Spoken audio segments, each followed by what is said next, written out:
Condition है जनन स्वास्थ्य। जनन और स्वास्थ्य दो कंडीशन यहाँ पर है। जनन का अर्थ होता है अपने जैसे संतानों को उत्पन्न करना, और स्वास्थ्य का अर्थ हो गया शारीरिक, मानसिक, सामाजिक और व्यवहारिक दृष्टिकोण से संपन्न। तो स्वास्थ्य यदि खराब रहेगा तो जनन भी सही से नहीं हो सकता है। जनन का अर्थ यह नहीं होता है कि संतान पैदा हो गया तो जनन हो गया।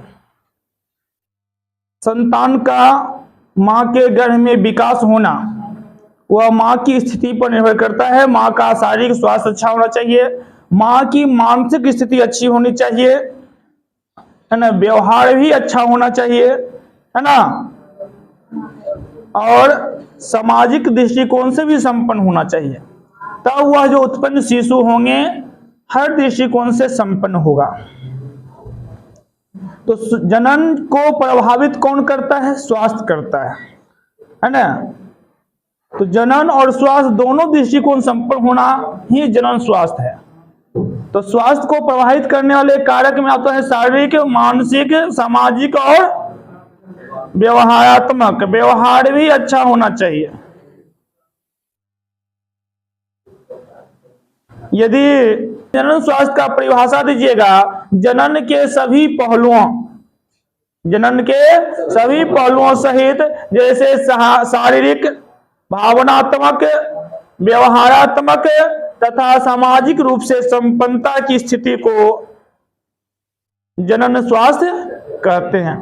तो जनन के सभी पहलुओं सहित जैसे शारीरिक, भावनात्मक, व्यवहारात्मक और सामाजिक रूप से संपन्न स्वास्थ्यता की स्थिति को जनन स्वास्थ्य कहते हैं। जनन स्वास्थ्य के लिए किन किन विषयों पर ध्यान देना चाहिए? तो पहला नंबर बोलिएगा, विद्यालयों में यौन शिक्षा पर विशेष ध्यान देना चाहिए। विद्यालयों में यौन शिक्षा पर। दूसरा हो गया, लोगों को यौन संचारित रोगों के बारे में जानकारी देना चाहिए। विद्यालय में तो पढ़ाई होगी तो विद्यार्थी जान जाते हैं क्या क्या रोग होती है। और जिस समाज में रहते हैं, मूर्ख समाज है, कम पढ़े लिखे समाज है, उसको पता नहीं है कौन सी बीमारी होती है, और थोड़ा बहुत बीमारी हो गया तो वो गोपनीय रखते हैं, किसी को बताते भी नहीं है। यहां तक कि डॉक्टर के पास भी जाते हैं तो पूरी बात नहीं बताते हैं, जिससे ये बीमारियां और भी फैलते चली जाती है। और इन सब ये कोमल अंग होते हैं, और इन सब में बीमारी भी जो होते हैं वह बैक्टीरिया या वायरस से मुक्त होता है, जो फैलते भी है बहुत तेजी से। तो जानकारी रहेंगे और समय पर डॉक्टर से दिखा लेंगे, उसका उचित इलाज समय पर हो जाएगा तो कोई दिक्कत नहीं है। लेकिन लोग इलाज सबके वजह से न किसी के घर के परिवार के भी किसी को नहीं बताते हैं, बहुत ज्यादा हो जाता है तब जाकर के डॉक्टर के पास जाते हैं। इसलिए समाज में जागरूकता लाने की आवश्यकताएं हैं, और जागरूकता तब आएगी जब यौन संचारित रोगों के बारे में जानकारी मिलेगी। जिस माध्यम से हो, पढ़े लिखे लोगों के माध्यम से हो, परिवार के किसी सदस्य से हो, समाज के किसी आदमी से हो, फिल्म के माध्यम से हो, नाटक के माध्यम से हो, लेकिन जागरूकता लानी चाहिए। तो लोगों को किस रोग के बारे में जानकारी देना चाहिए? यौन संचारित रोगों के बारे में जानकारी देना चाहिए। तीसरा है जनन संबंधी समस्याओं, जैसे कि गर्भपात। ये एक मुख्य समस्याएं हैं। कुछ महिलाओं में हार्मोनल डिफेक्ट के चलते भी नेचुरली रूप से गर्भपात हो जाते हैं। इसके अलावा स्ट्रेस की वजह से, जैसे स्ट्रेस समझ रहे हैं, टेंशन या चिंता जिसे कहते हैं, भारी सामान उठाने से भी गर्भपात हो जाते हैं। ये जनन संबंधी समस्याएं हैं एक प्रकार की, इस पर ध्यान देना चाहिए। तो गर्भपात हो गया, यौन संचारित रोग हो गया, गर्भ निरोधक हो गया, ये सब आपको जनन संबंधी समस्याएं हैं, इस पर ध्यान देना चाहिए। गर्भ निरोधक समझते हैं? क्या होता है गर्भ निरोधक?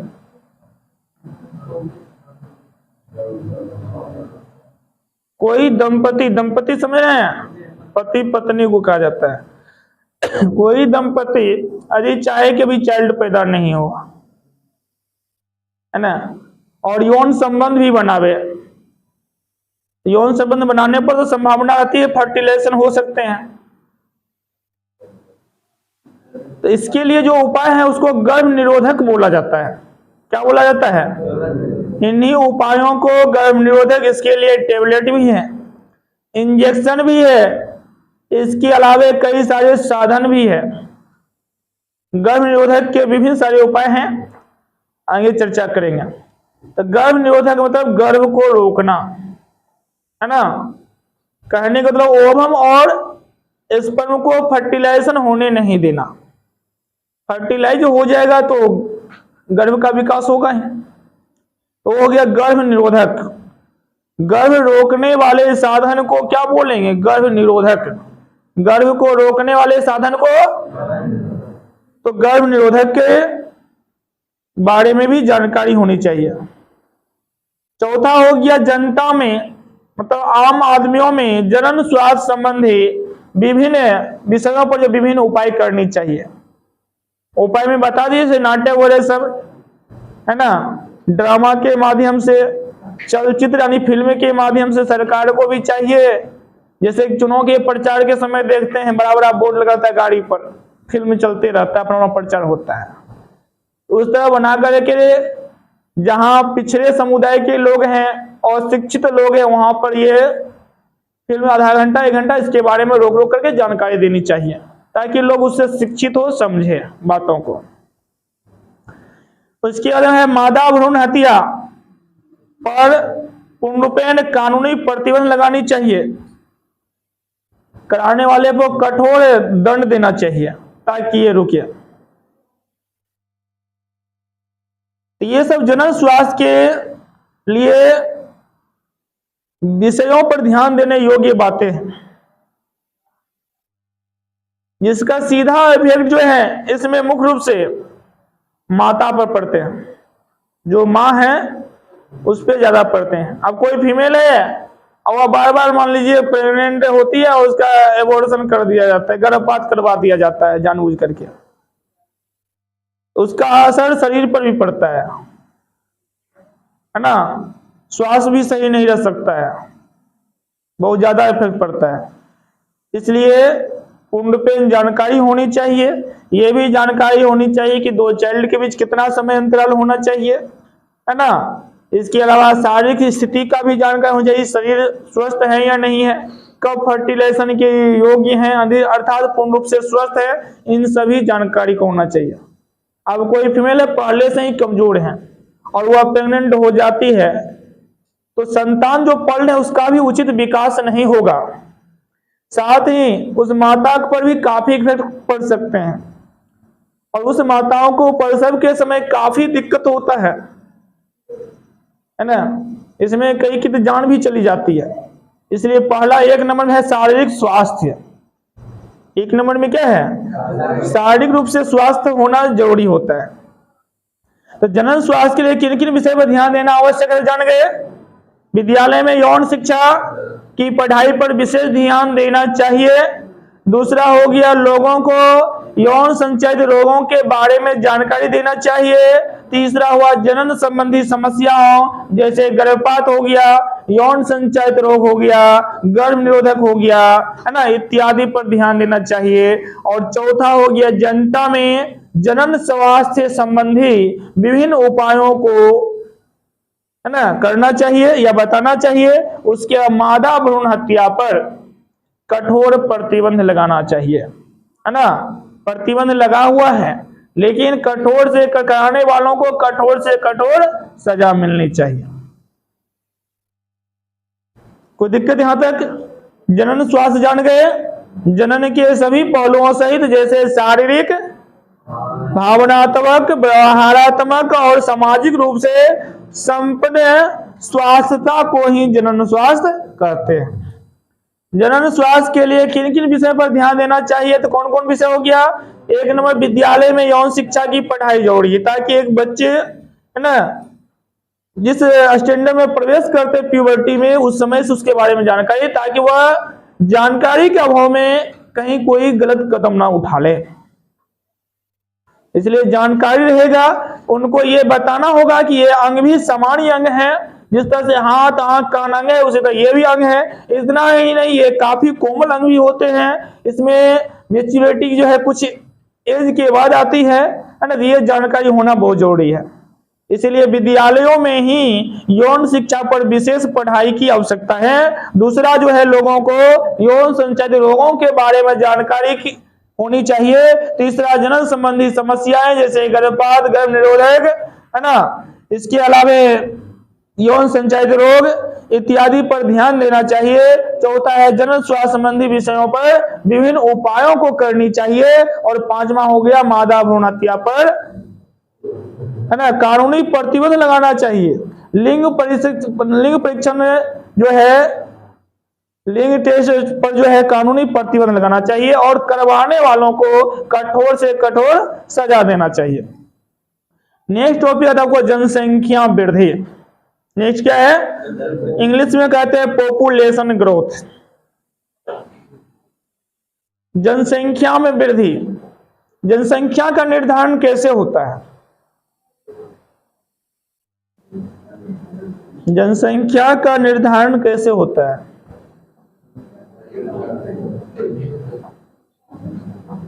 दो तरीका से। एक, जन्म या मृत्यु को लिया जाता है। कितना, एक निश्चित पहले अवधि लिया जाएगा कि 5 साल का अवधि लिया, 10 साल पर। भारत में जनगणना होती है 10 सालों में। कितने वर्ष पे जनगणना होती है? 10 वर्षों पे जनगणना किया जाता है। उसमें जन्म ना आदमी की गिनती होती है। उस 10 वर्षों के दरमियान ये पूछा जाता है, घर घर जाकर के आंकड़ा तैयार किया जाता है कि इतने बच्चे जन्म लिए और कितनों की मृत्यु हुई, उसको इंकित किया जाता है। तो जनसंख्या को जो प्रभावित करते हैं, तो हो गया जन्म दर और मृत्यु दर, कितना जन्म लिया और कितना मृत्यु हुआ, दोनों को लिया जाता है। जन्म और मृत्यु दोनों को माइनस किया जाता है, तब यदि बचा हुआ है जनसंख्या तो वृद्धि हो गया, यदि कम हो गया तो ह्रास हो गया। जनसंख्या वृद्धि भी होते हैं और ह्रास भी होते हैं। किसी क्षेत्र में मान लीजिए 100 बच्चे जन्म लिए, 105 आदमी मर गए, तो वहां पर जनसंख्या ह्रास हो गया, घटा है, जनसंख्या में कमी आ गई, है ना। और जन्म ज्यादा लिया, मृत्यु कम हो गया तो वृद्धि हो गया। एक ये। दूसरा, किसी क्षेत्र से कोई आदमी आकर के बस गया, या यहाँ का आदमी यहाँ से निकल के कहीं और जाकर बस गए। आदमियों के आ जाने और चले जाने पर यदि वो अस्थायी रूप से आ गए हैं, अस्थायी रूप से नागरिकता प्राप्त कर लिए हैं, या अस्थायी रूप से चले गए हैं, तो उनसे भी जनसंख्या निर्भर करता है। तो एक क्षेत्र विशेष को लिया जाता है और एक अवधि को लिया जाता है, एक समय को लिया जाता है, और उसमें देखा जाता है कि बढ़ी हुई आबादी कितना आबादी बढ़े हैं। तो बढ़ते हैं कब? जन्म और मृत्यु के हिसाब से भी बढ़ेंगे। दूसरा, आदमियों के आ जाने या चले जाने से भी। यदि तत्काल आ गया तो उसकी गिनती नहीं होती है। यदि आकर के बस गया, नागरिकता प्राप्त कर लिया गया, तो इसका गिनती हुआ। यहां से सदा के लिए चला गया, कहीं और जाकर के बस गया, तो उसकी गिनती हुई। तो कहने का मतलब, किसी भी स्थिति में बढ़ी हुई आबादी को लिया जाएगा। क्या लिया जाएगा? बढ़ी हुई आबादी को। और यदि बढ़ी हुई आबादी है तो उसे ही जनसंख्या वृद्धि कहेंगे। तो एक में आपको क्षेत्र विशेष लेना होगा, दूसरा में एक निश्चित अवधि लेना होगा, और उसमें देखना है कि आबादी में वृद्धि भी तो हुआ है। यदि वृद्धि हुई है, बढ़ी हुई आबादी है, तो जनसंख्या वृद्धि कहेंगे, और वृद्धि नहीं हुई, ह्रास होगी, तो उसको जनसंख्या ह्रास कहा जाता है। तो जनसंख्या वृद्धि का परिभाषा दोगे, किसी भी क्षेत्र विशेष में, किसी भी क्षेत्र विशेष में एक निश्चित अवधि में, एक निश्चित, एक नंबर में पहले क्षेत्र लीजिएगा और 2 नंबर में समय देखिएगा, है ना। तो किसी भी क्षेत्र विशेष में एक निश्चित अवधि में बढ़ी हुई आबादी को जनसंख्या वृद्धि कहते हैं। हो गया याद? किसी भी क्षेत्र विशेष में निश्चित अवधि में बढ़ी हुई आबादी को जनसंख्या वृद्धि। कोई दिक्कत? किसी भी क्षेत्र विशेष में निश्चित अवधि में बढ़ी हुई आबादी को, बोलिए तो।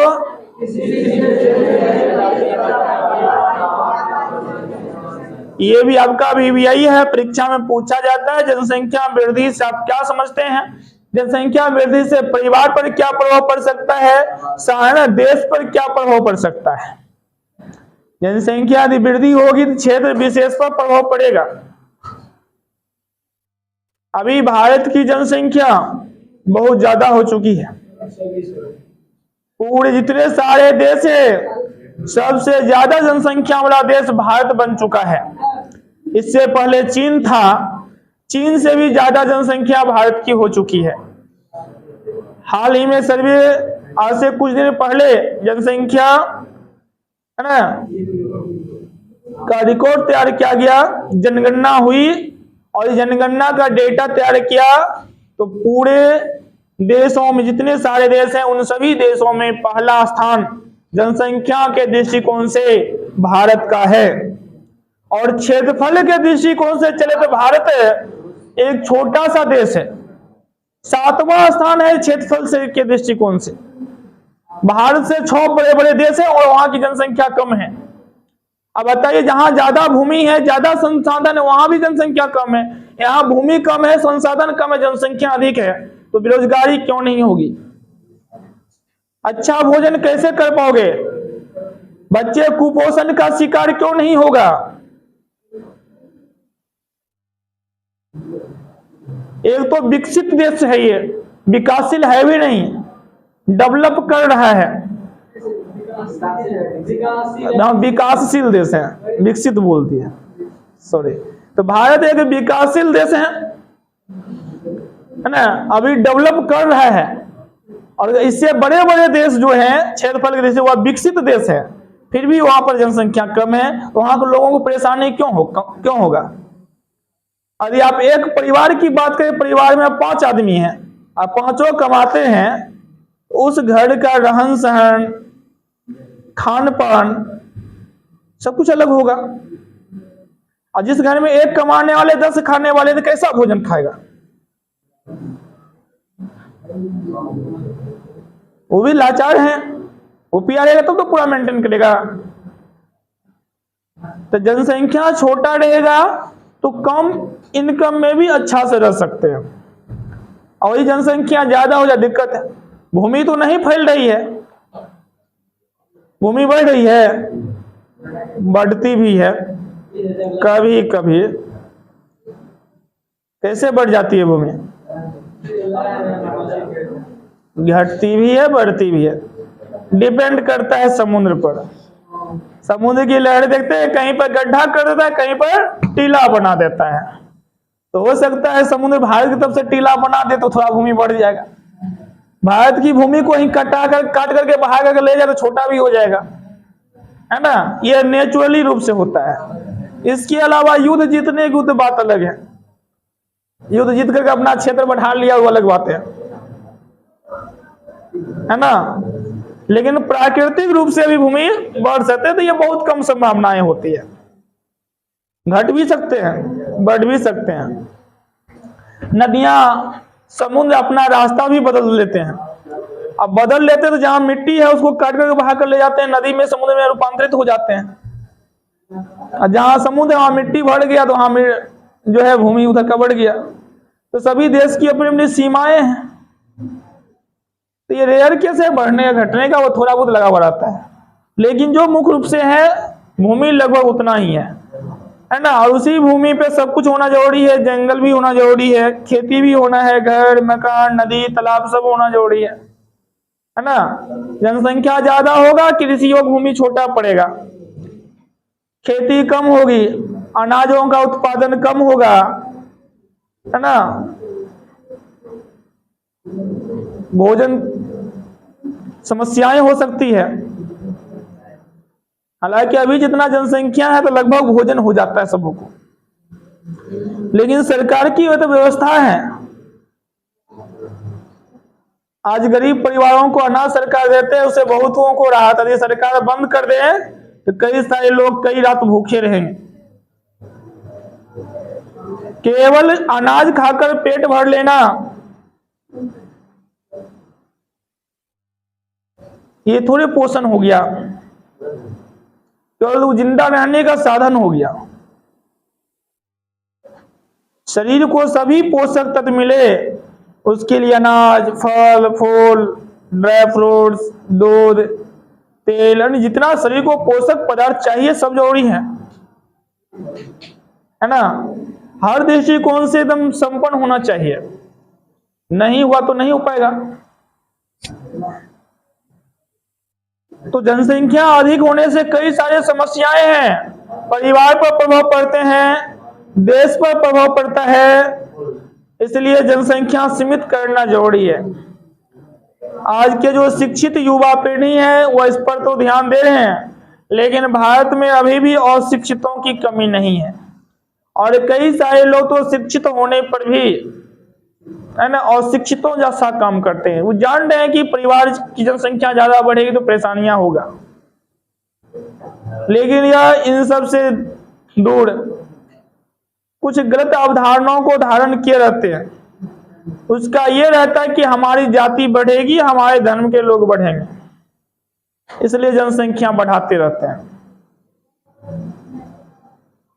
जो शिक्षित हैं वह इस पर ध्यान नहीं, तो केवल अपना परिवार पर ध्यान देते हैं कि मेरा सीमित जनसंख्या रहेगा, छोटा परिवार रहेगा तो संपन्न रहेगा, स्वस्थ रहेगा। केवल बच्चों को जन्म दे देना माता पिता का कर्तव्य नहीं होता है, उसको एक आदर से और एक सभ्य नागरिक बनाना उसका मूल्य कर्तव्य भी होता है। उसका पढ़ाई लिखाई, उसको भविष्य में ज्यादा परेशानी नहीं हो, उस योग्य बनाना भी मूल कर्तव्य होता है। बच्चों का मेन संस्कार जो स्टार्टिंग होती है वो परिवार से। सीधा बैठिए, यहां तक कोई दिक्कत? तो जनसंख्या वृद्धि जान गए, जनसंख्या वृद्धि होती है एक क्षेत्र विशेष, जैसे भारत का, तो भारत पूरा क्षेत्र को लीजिए, कितने वर्षों तक भारत में जनगणना होती है? 10 वर्षों पे, और उससे एक एवरेज तैयार किया जाता है कि 10 वर्ष में भारत में कितना आबादी में वृद्धि हुई। वृद्धि निकालने के लिए 2 चीज देखा जाता है, जन्म कितना, मृत्यु कितना, नंबर 1, दूसरा आकर के बसा कितना और यहां से चला गया कितना, और अस्थायी रूप से, मतलब हमेशा के लिए, उसको एवरेज लिया जाता है। तब जाकर जो वृद्धि निकल जाता है, जो बढ़ी हुई आबादी बचते हैं तो जनसंख्या वृद्धि कहते हैं। तो जनगणना होती है जिसमें 2 चीज ध्यान दिया जाता है, एक जन्म मृत्यु को, दूसरा यह भी पूछा जाता है कि परिवार के कोई लोग कहीं और जाकर तो नहीं बसे हैं, वहां नागरिकता तो प्राप्त नहीं किए हैं, है ना, या कहीं और जगह के लोग यहां आकर तो नहीं बसे हैं। तो आकर के बस जाना, अस्थायी रूप से नागरिकता प्राप्त कर लेना, या अस्थायी रूप से चले जाना, कहीं और नागरिकता प्राप्त कर लेना, है ना, ये लेंगे। जन्म मृत्यु को लेंगे, तब जाकर जो डेटा तैयार होगा, जो बढ़ी हुई आबादी आएगी तो जनसंख्या वृद्धि कहेंगे। तो क्षेत्र विशेष हो गया, निश्चित अवधि हो गया, और उस अवधि में यदि भाग दे देंगे टोटल वृद्धि में, तो जो निकलता है वो आ जाता है ग्रोथ रेट, वृद्धि दर कहा जाता है। उसे क्या कहा जाता है? समझ में आई बात? अब ये मान लीजिए कि 10 सालों में भारत में 1 करोड़ जनसंख्या बढ़ गया, 10 साल में 1 करोड़, तो 1 साल में कितना बढ़ा? 10 लाख। तो वृद्धि दर क्या कहेगा? 10 लाख पर ईयर का है। इसका सेकेंड में निकाल दिया गया है ना, भारत में लिया गया कि 1 सेकेंड में इतने बच्चे पैदा हो रहे हैं। कोई जो नहीं कि 1 सेकेंड उतना ही होगा, कम भी हो सकता है, ज्यादा भी हो सकता है, लेकिन एक एवरेज निकाल दिया जाता है। टोटल सेकेंड में कन्वर्ट करके चेंज कर दिया जाता है। 1 दिन में इतने बच्चे पैदा होते हैं, 1 महीने में इतने होते हैं। तो जब भी जनसंख्या वृद्धि का परिभाषा दीजिएगा, 2 चीजों की जिक्र होगी, बढ़ी हुई आबादी तो होगा ही, पहला क्षेत्र विशेष में, दूसरा निश्चित अवधि में। क्षेत्र विशेष में और तो किसी क्षेत्र विशेष में एक निश्चित अवधि में बढ़ी हुई आबादी को जनसंख्या वृद्धि कहते हैं। किसी क्षेत्र विशेष में एक निश्चित अवधि में बढ़ी हुई आबादी को जनसंख्या वृद्धि कहते हैं। बताइए जनसंख्या वृद्धि किसे कहते हैं?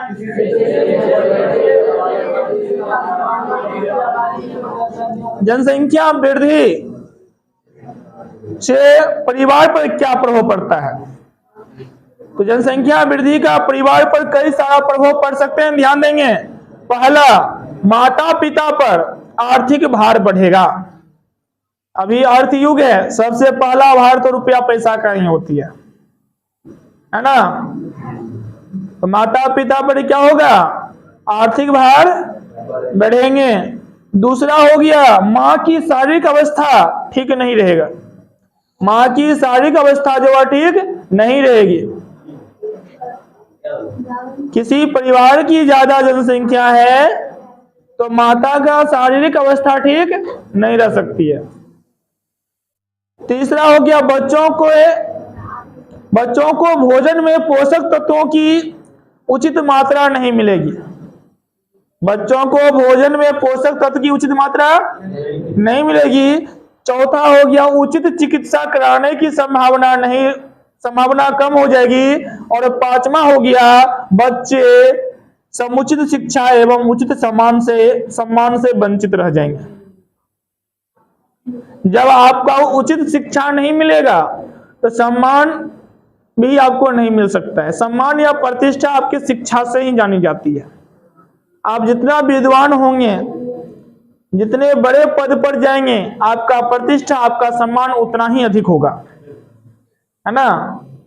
इसलिए माता पिता का कर्तव्य है कि परिवार को सीमित रखें, बच्चों की संख्या को सीमित रखें, जितना इनकम है उस हिसाब से डिसीजन लेना चाहिए। अभी भी कुछ शिक्षित परिवारों का है कि एक ही संतान हो जाता है, एक ही काफी है, क्योंकि वो देख लेता है मेरा इनकम उतना नहीं है कि हम 2 बच्चों को पाल करके अच्छा बना सके। कुछ परिवारों का 2 रहता है, कुछ का 3 रहता है। शिक्षित परिवारों जो है वो 3 से ज्यादा संतान होने नहीं देते हैं। ये इंडिया में जागरूकता आ चुकी है। लेकिन जो अशिक्षित परिवार हैं वो इस पर ध्यान देता नहीं है। सरकार भी थोड़ा बहुत प्रयास कर रहे हैं। अब बताइए, पंचायत चुनाव में यह दे दिया गया है जिसको 2 से अधिक संतान हो चुका है वह पंचायत चुनाव नहीं लड़ सकता, है ना। इससे भी असर पड़ेगा, जरूर पड़ेगा। जनसंख्या कंट्रोल होगी, एकदम होगी। इसलिए जो राजनीति क्षेत्र से जुड़े हुए लोग हैं, राजनीति के माध्यम से समाज की सेवा करना चाहते हैं, अब उसको 2 से ज्यादा संतान तो पैदा कर नहीं सकता है।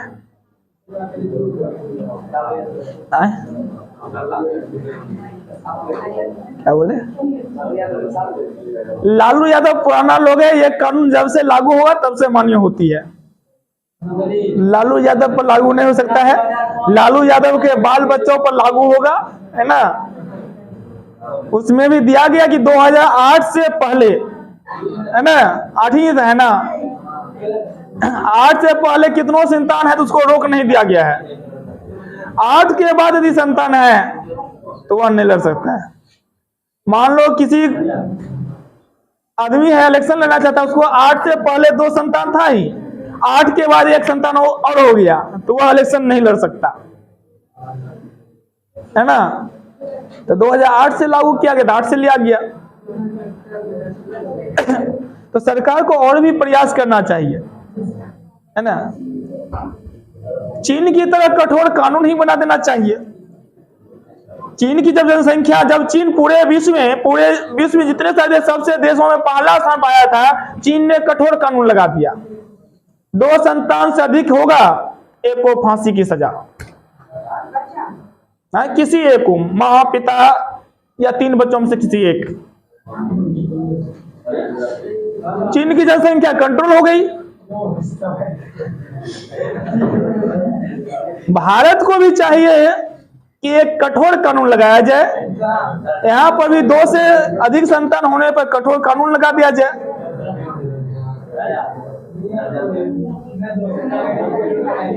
तो कंट्रोल जरूर होगा। डायरेक्ट फांसी की सजा ही घोषित कर दिया जाए, 1-2 फांसी पड़ेगा, लोग एकदम सचेत हो जाएंगे, नहीं 2 से अधिक नहीं है ना। ऑटोमेटिक जनसंख्या कम होगा। हल्ला मत कीजिए, एडिट करने में दिक्कत होगा, समय लग जाता है। टाइम भी हो गया ज्यादा।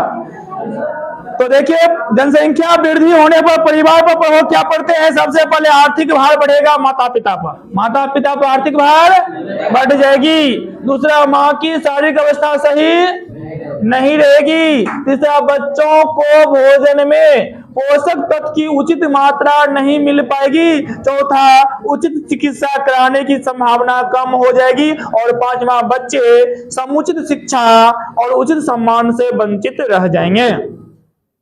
देश पर क्या प्रभाव पड़ेगा? देश पर सबसे पहला इफेक्ट पड़ता है प्रति व्यक्ति आय में कमी आ जाएगी। प्रति व्यक्ति आय क्या होती है? देश की कुल आय में देश की कुल जनसंख्या से भाग देने पर जो राशि प्राप्त होती है उसे प्रति व्यक्ति आय कहा जाता है। देश की आय जो है वह लिमिट रहती है ना। आप भले ज्यादा कमाते हैं, लाख रुपया महीना कमाते हैं, 1000 रुपया कमाते हैं, उसको सरकार को मतलब ही नहीं है। सरकार भी है कि कितना देश में इनकम हुआ, उस इनकम में टोटल जनसंख्या से भाग देते हैं तो एक व्यक्ति को कितना हिस्सा बन रहा है वह होता प्रति व्यक्ति आय।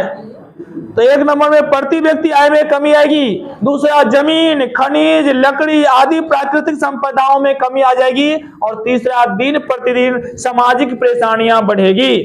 जितनी अधिक जनसंख्या होगी सामाजिक परेशानी बढ़ेगी। आज से पीछे जाइए, पहले का समाज परेशानी बहुत कम होता था। लोग सोचते थे कि मेरे बगल में कोई आकर बस जाए, अब कोई आ गया तो उसको जमीन भी फ्री में देते थे। घर मकान तक जैसे होता था, लकड़ी सबसे भी घास फूस से ही घर बनाना, झोपड़ी टाइप का ही, लेकिन मदद करते थे, है ना। और अभी का स्थिति देखिए, भाई भाई में जमीन के चलते मर्डर तक हो जाती है। ये क्या है? सामाजिक परेशानियां बढ़ रही है, जनसंख्या वृद्धि का परिणाम है।